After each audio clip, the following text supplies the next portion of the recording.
Naquela noite, o lugar mais iluminado do mundo era uma pequena ilha, a Ilha Fiscal, na Baía de Guanabara, no Rio de Janeiro, no Brasil. Ou pelo menos foi o que disse quem estava lá e viu as milhares e milhares de lâmpadas alimentadas por um grande gerador montado só para a ocasião, tecnologia de ponta. E a ocasião era um baile, uma festa que entrou para a história como o Baile da Ilha Fiscal, um momento fino de uma história selvagem, que é a história do Brasil. A Ilha Fiscal abriga um chateau de estilo gótico provençal. Esse palacete era um dos orgulhos do imperador, que, quando viu a obra pronta, considerou ela uma joia digna de ser guardada no belo estojo que era aquela ilha. E era essa joia que brilhava naquela noite. A iluminação, para lá de ostensiva, fazia brilhar os figurinos dos mais de 2.000 convidados, a elite da elite. E para atender toda essa gente, 150 garçons, 48 cozinheiros, 60 ajudantes e mais de 200 serviçais de limpeza. No cardápio, uma variedade daquilo que havia de mais valorizado na gastronomia da época. E mais números impressionantes também.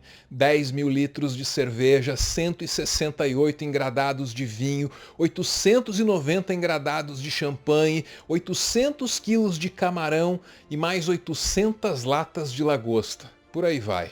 Tudo pago pelo Ministério das Obras Públicas. Esse baile ficou famoso porque foi o último. O Império cairia pouco depois e os republicanos passariam décadas a fio relembrando e criticando o luxo daquela festa como uma demonstração definitiva do quanto aquela monarquia podia ser cara e folgada também. Isso é o que esse baile representou para a nossa história coletiva. Só que aqui eu quero imaginar como esse baile ficou marcado na memória de um homem em específico. Ele era um engenheiro muito requisitado pelo Ministério das Obras Públicas. Isso quando o Ministério estava fazendo obra pública ao invés de baile, né? O nome dele era André, era um homem negro, retinto. Certamente um dos únicos do salão, se não o único, né? Lembre que a gente está falando do século XIX, um período em que a escravidão foi o negócio por trás de todos os negócios, a indústria por trás de todas as indústrias. Mas lá estava o André, um engenheiro, uma exceção. Consta que ele era um sujeito muito, mas muito tímido, introspectivo também. Só que naquela noite ele tentou tirar uma dama para dançar, vencendo a timidez dele. Não deve ter sido fácil para o André tomar essa iniciativa, não pelo tipo de cara que ele era. Ele deve ter passado dias e dias pensando em como abordar aquela moça, em como tirar a garota para dançar. Só que aí chegou o momento, chegou a coragem e ele fez. Só que a moça se recusou. Aí o André se retirou meio resignado para um canto do salão. A moça não quis dançar com ele. Não muito longe dali, o imperador e a filha dele, a princesa, observavam a cena. Os dois cochichavam qualquer coisa e a princesa, que era a verdadeira dona daquela festa, dona daquela noite, atravessou o salão e pediu que a banda esperasse mais um pouquinho antes de começar a valsa. Aí em seguida, ela caminhou assim resoluta na direção do André. Puxou o André pelo braço e levou ele para o meio do salão. Ela fez um aceno de cabeça ali para os músicos, a banda começou a tocar a valsa e o André sorriu, dançando com a princesa. Só que, será que o André estava feliz mesmo?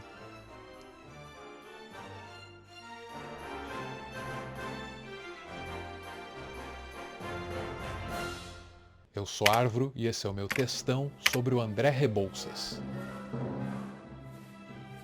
Eu estava pensando nessa história quando eu caminhava pela linha do trem que o André projetou, o André Rebouças. Você está familiarizado com o nome dele?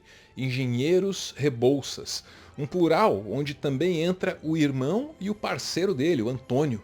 E eles vinham de uma família improvável. A avó era uma escrava liberta, o avô era um alfaiate. Aí o pai virou um advogado, autodidata, muito bem sucedido, um rábula. Se tornou deputado, criou uma família e tanto, viu? Todo mundo estudioso, disciplinado e bem colocado na sociedade brasileira da época. Entre os filhos, esses dois engenheiros notáveis, o Antônio e o André. O Antônio morreu muito jovem, aos 32 anos. Só que antes disso, ele projetou essa ferrovia aqui junto com o André. Os dois vieram parar nessa região do Brasil porque o Império colocou eles para vistoriar as instalações militares por aqui, incluindo a fortaleza da Ilha do Mel, no litoral do Paraná. Foi nesse período que eles perceberam o quanto uma estrada de ferro era necessária. O projeto era dito impossível, atravessava uma região de serra, montanhosa demais, uma mata difícil de penetrar, um terreno difícil de edificar, não tinha como. Os ingleses, que ganharam muito dinheiro com as obras de infraestrutura que o Brasil fez naquela época, não tinham engenharia para um feito daqueles, disseram que não tinha como. Só que aí quando disseram isso para o André foi lá, pediu para o imperador segurar a cerveja dele e fez. Hoje, essa ferrovia está meio abandonada. Foi privatizada nos anos 90. Aí, em 2004, uma das pontes mais importantes desabou. Empresa de transportes terá de fazer nova restauração em ponte histórica no Paraná, informava o Globo em 2010. Era uma obra de arte a ser restaurada, né? Mas fizeram tudo de qualquer jeito. Em 2004, quando essa ponte caiu, eu estava começando a trabalhar numa redação de televisão. Eu editei horas e horas de imagens dessa ponte desabada. E hoje, ironicamente, tem pouquíssimos registros desse desastre na internet. Talvez eu pudesse tirar imagens dessa ponte do arquivo da emissora em que eu trabalhava na época, só que da última vez que eu surrupiei o arquivo deles, o que eu criei foi um monstro. Tô falando, não tô falando? Então morre, diabo! Literalmente, né? De volta aos trilhos. Essa ferrovia, impossível para a tecnologia e para a engenharia do século XIX, é a obra de André Rebouças, que também assina a modernização do porto do Rio de Janeiro, a invenção de um tipo de torpedo usado pela primeira vez na Guerra do Paraguai, sistemas de captação de água para cidades inteiras e mais centenas e centenas de quilômetros de estradas e ferrovias pelo Brasil afora, coisa que a gente usa até hoje. Ele foi muito interessado nas obras para a cidade, por exemplo, no Porto do Rio.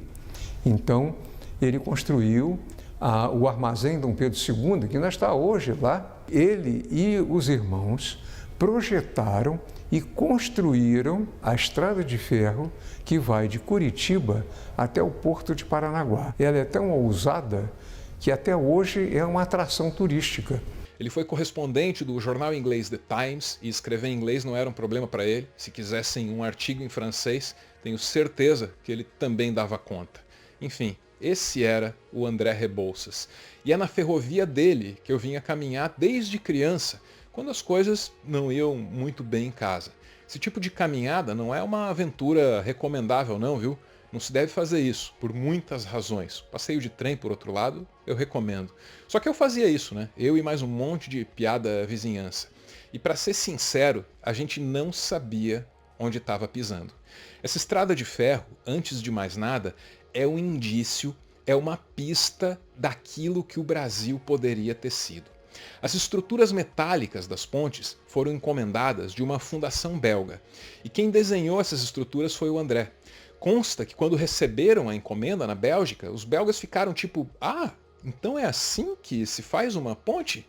Só Deus sabe o quanto essa obra, num canto remoto do Brasil, pode ter influenciado o que veio depois dela, na Europa, em vários outros lugares. E a ferrovia também foi uma conquista social muito grande. É que o André era negro, e embora ele fosse muito próximo do Império, ele era absolutamente contra a escravidão. Ele militou intensamente pela abolição. Nunca foi um grande orador da causa. Nunca foi um líder carismático, um garoto propaganda. Jamais. Só que silenciosamente ele fazia parte dele. Essa estrada de ferro foi construída sem trabalho escravo, e isso no Brasil do século XIX. Uma estrada de ferro desenhada por engenheiros negros foi construída por operários brancos, colonos e imigrantes que se ofereceram para o serviço. Um trabalho perigoso, né? E as condições de trabalho desses imigrantes também preocupavam o André.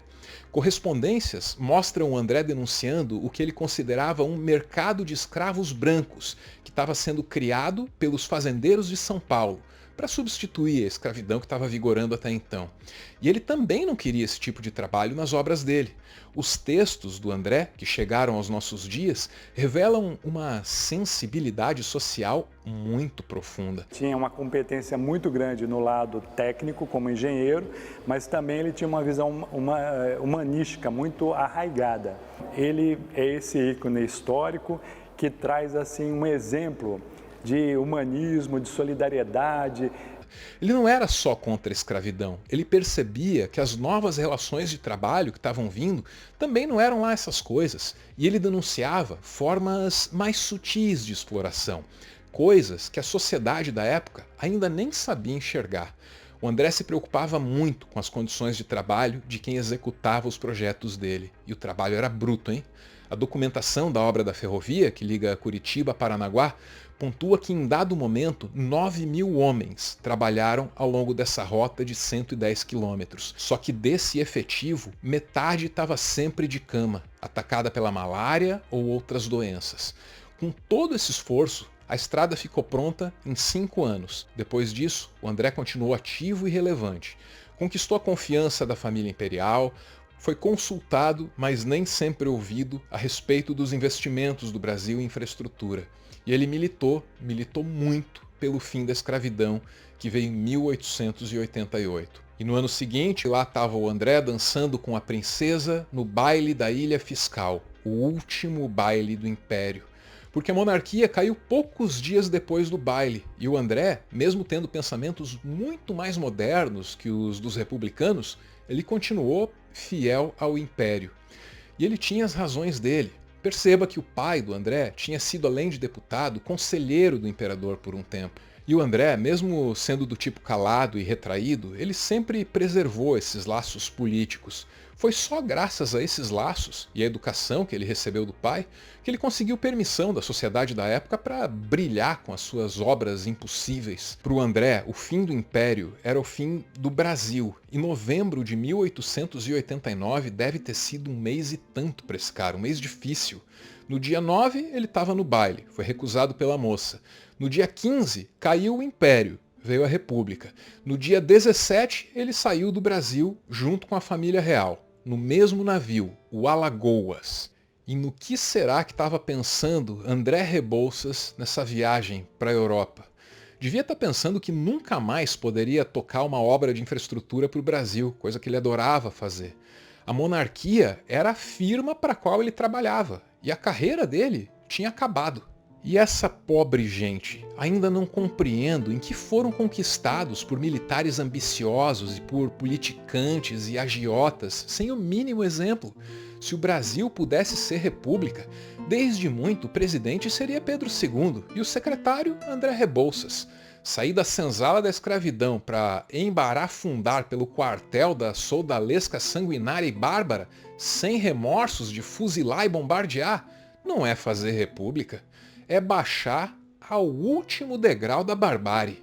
Foi o que escreveu o próprio André Rebouças, que em outra correspondência depois ainda ia notar o seguinte: o Brasil, sem Dom Pedro II, parece-me o vácuo, a venialidade. Se o Brasil ficou no vácuo, para onde ia o André? Primeiro foi para a Europa, onde ele tinha estudado na juventude.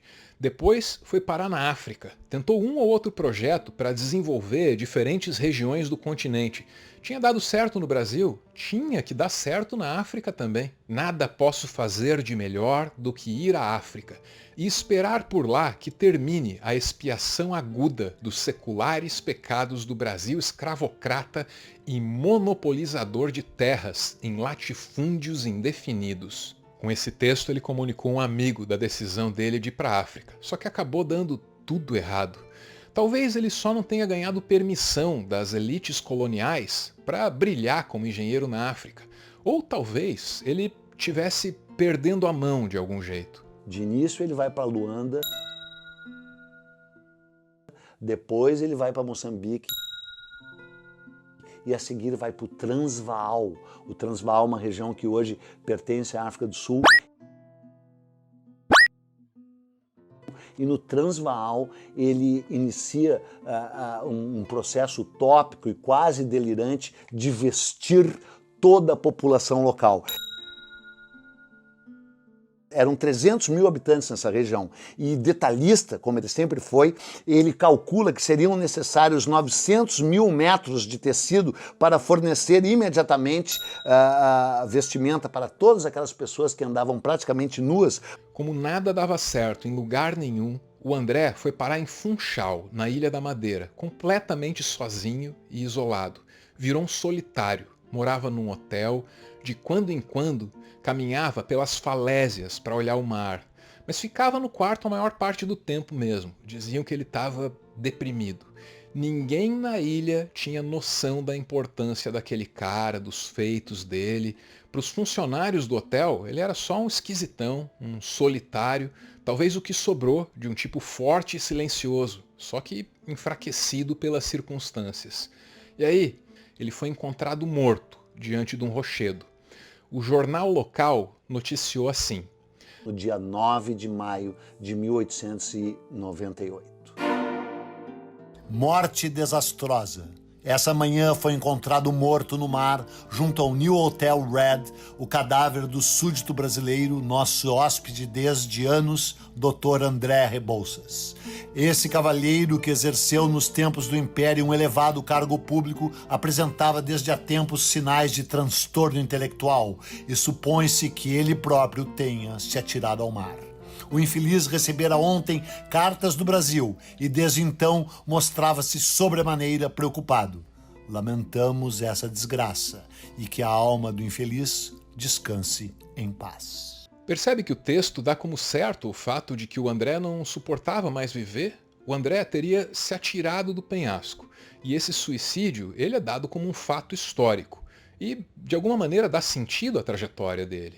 O André se realizava construindo grandes coisas, coisas capazes de mudar paisagens, coisas capazes de determinar os rumos das vidas de milhões e milhões de pessoas por gerações a fio. O André tirava a realização dele de um passatempo que não é nada banal. A diversão, a graça, a razão de ser da vida desse cara era esse negócio aí de construir um país. E aí, quando tiraram ele do Brasil, tiraram a razão de ser da vida do cara. O André, depois da quietude do seu exílio na ilha, teria percebido que ele nunca mais iria recuperar o que perdeu. Teria percebido que ele nunca mais iria recuperar esse lugar chamado Brasil e a chance de construir um país nesse lugar. Se o André desistiu da vida, foi porque o Brasil desistiu do André. E essa é a parte mais triste para mim. Se é que o André desistiu da vida. Logo mais, a gente vai conhecer o homem que diz ser a reencarnação do André Rebouças. Antes disso, eu preciso fazer um agradecimento a quem me proporciona a chance de fazer um vídeo como esse. Hoje eu quero desconstruir um mito aqui com você, o mito do algodão premium, ou sei lá, premium. Você já ouviu essa conversa, né? O algodão colhido por virgens, o algodão plantado nas montanhas norueguesas e colhido pelos deuses. Meu amigo, minha amiga, é tudo algodão, tá? Um material útil, sem dúvida, mas para o vestuário básico já tem tecnologias melhores, já tem coisa muito mais funcional. Tô falando do tecido da minha tech t-shirt aqui, o modal. Não desbota, não amassa fácil, não acumula cheiro. Tem muitas vantagens. Isso é tecnologia, isso é a evolução natural das coisas.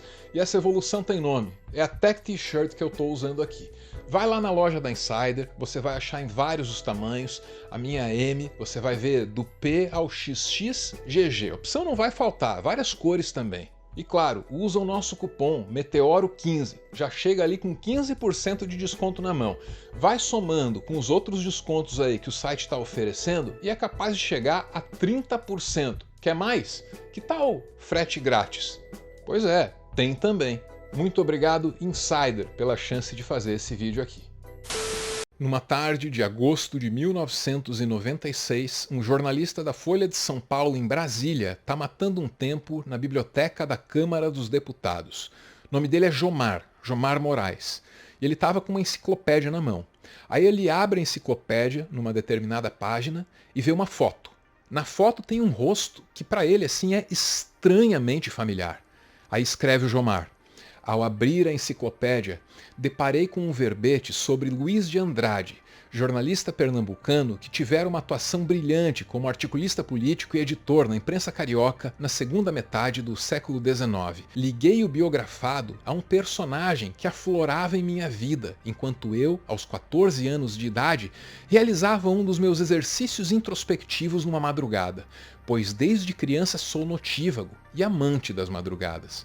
Não estranhe, não se tratava de uma pessoa em carne e osso, mas de uma entidade.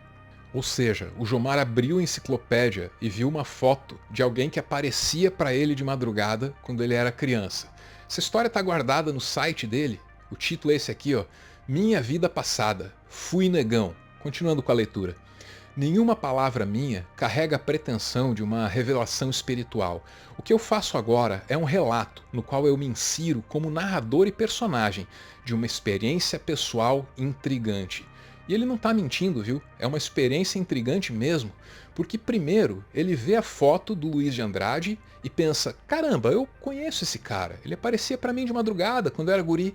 Aí, um dia, ele vê essa outra foto aqui em que o Luiz Andrade aparece com o nosso André, o André Rebouças. Meus olhos fixaram-se nos olhos daquele homem e de súbito eu me senti ali, no meio daqueles senhores elegantemente vestidos, com ternos pretos à moda da época. Sem explicação sentia que eu era aquele negro, e em minha mente aflorava um senso de amizade com Luiz de Andrade, uma cumplicidade. E deve ter começado assim uma jornada que fez o Jomar viajar o mundo inteiro atrás dos rastros do André Rebouças. Essa identificação que ele sentiu fazia muito sentido para ele. Parecia uma explicação óbvia para tudo que o Jomar tinha vivido até então. Até por volta dos 7 anos de idade, eventualmente eu era atormentado por um pesadelo, no qual sempre me via caindo de um rochedo muito alto, em forma de semicírculo. A rocha escura estava coberta por uma camada de areia grossa. Era uma noite escura, não havia estrelas. O Jomar estava convencido de que ele tinha pesadelos com a morte do André Rebouças antes mesmo de saber quem foi o André Rebouças. E comparando a trajetória dele com a do André, ele foi encontrando outras evidências. Quando visitei Lisboa pela primeira vez, em 1982, tive a impressão de andar por ruas já conhecidas, nas áreas de Alfama, Rossio, Belém e Bairro Alto. André esteve em Lisboa várias vezes. Alguns dos argumentos a favor dessa ideia de reencarnação soam mais precisos e convincentes que outros. O Jomar menciona até o incômodo dele com o racismo, como mais uma dessas coisas que aproximam ele do André. Hospedado no Hotel Washington, o André Rebouças foi proibido de frequentar o restaurante e instalado num apartamento lateral, com saída direta para a rua. Foi impedido também de assistir a espetáculos de ópera em teatros da cidade. Logo ele, amigo e benfeitor de Carlos Gomes. Ao retornar dessa viagem, André deixou de frequentar sarais na corte e, associado a intelectuais progressistas, mergulhou por inteiro na luta abolicionista. Eis aí um ponto forte de nossa identificação. A saga dos negros africanos sempre chamou a minha atenção. E por fim, o Jomar fala de uma identificação que acontece não através das vivências e dos fatos, mas através dos sentimentos. E é aqui que o vínculo dele com André Rebouças começa a ganhar a atenção do meu lado mais cético, sabe? A identificação com o André trouxe também a resposta mais convincente, pelo menos para mim, da forte e recorrente sensação de exílio que me acompanha desde a infância. Esse último trecho para mim é o mais importante, porque ele lança uma pergunta, né? O Jomar se identifica com o personagem André Rebouças ou com os sentimentos que esse personagem evoca nele? Qual é a natureza real desse vínculo? Essa pergunta é válida porque o vínculo é forte. Como eu disse antes, o Jomar virou esse planeta do avesso, atrás da história completa do André. A pesquisa dele é séria. Foi ele, por exemplo, quem desenterrou a notícia da morte do André no jornal O Correio de Funchal. Sozinho, na penumbra de uma pequena cabine do Arquivo Regional de Madeira, procuro, na edição do Correio do Funchal de 9 de maio de 1898, a notícia que me levou até ali. Talvez eu tenha ficado obcecado pela história do Jomar, do mesmo jeito que o Jomar ficou obcecado pela história do André Rebouças. O que quer que o Jomar tenha sentido pelo André é muito forte. Tanto que jogou ele numa pesquisa enorme, várias bibliotecas em diferentes países, texto e foto para tudo quanto é lado. E o Jomar não ganhou nada com isso. Então, das várias hipóteses que a gente possa lançar para entender esse vínculo aí, tem uma que está excluída logo de cara, que é a hipótese do charlatanismo. A suposição de que o Jomar nem acredite naquilo que ele está dizendo não pode ser feita. A ideia de que ele só quisesse enganar um curioso incauto que nem eu, disposto a ler um site vintage da internet brasileira, isso não faz nenhum sentido. Ele não ganhou nada com isso, pelo contrário, só teve trabalho. Aí vem uma outra hipótese, a de que a reencarnação é real e de que, de alguma forma, as intuições do Jomar estão corretas. Ele foi mesmo o André Rebouças. Eu não estou aqui para cutucar o sistema de crenças de ninguém, mas para sustentar essa ideia, a gente teria que acreditar em reencarnação. Para acreditar em reencarnação, tem que acreditar em espírito. Para acreditar em espírito, tem que acreditar que a consciência não é gerada pelo cérebro, mas talvez alguma propriedade inerente à matéria. É bastante coisa. Essa hipótese só pode ser sustentada dentro de um sistema de crenças bem acabado e bem fechado. E eu não tenho um sistema de crenças. Eu só tenho um sistema de dúvidas. Então, com essa hipótese, eu também não consigo lidar muito bem. E aí vem uma terceira hipótese. A hipótese de que o que é real é esse sentimento de identificação entre o Jomar e o André. Já a reencarnação é a explicação que o Jomar encontrou dentro do sistema de crenças dele. Faz sentido, ele precisava de uma explicação, era um sentimento arrebatador que colocou ele para dar a volta ao mundo. Eu não sei você, mas eu fico com essa terceira hipótese. Não só porque ela explica a identificação do Jomar com o André, mas porque ela explica a minha identificação com o Jomar. Quando eu li esse texto, eu senti uma proximidade muito grande com esse cara. Quantas vezes eu não me vi nessa posição, obcecado por um personagem histórico, sentindo o que quer que essa pessoa tenha sentido nos momentos decisivos e traçando paralelos entre a minha vida e a vida de alguma figura muito mais importante que eu. Quantas vezes eu fui o Jomar? Muitas. Aliás, seria eu a reencarnação do Jomar, que é a reencarnação do André Rebouças? Impossível, né? Em 1997, quando o Jomar estava se descobrindo como André Rebouças, eu estava jogando Final Fantasy VII em 3 CDs piratas da Players. Bons tempos. Ainda assim, a minha identificação com esse homem é real. E a identificação do Jomar com o André, então, nem se fala. É real também. A questão que fica é, qual é a natureza desse laço? Qual é a emoção que o Jomar enxerga em si mesmo e enxerga também no André Rebouças? Eu não sei. O que eu sei é que todos nós vamos nos sentir como o André Rebouças em algum momento. Aquela sensação de eu podia ter feito tão mais. Eu queria ter feito tão mais. Ah, se eles me deixassem. Não é um sentimento agradável, mas é um fato dado. Coisas da vida. E aí, o que é que a gente faz? A gente pode se abraçar nesse sentimento e pular de um penhasco, como teria feito o André. Ou a gente pode se lançar num misto de aventura e pesquisa, como fez o Jomar. No fundo, é uma escolha. Existe uma escolha. Essa é a boa notícia.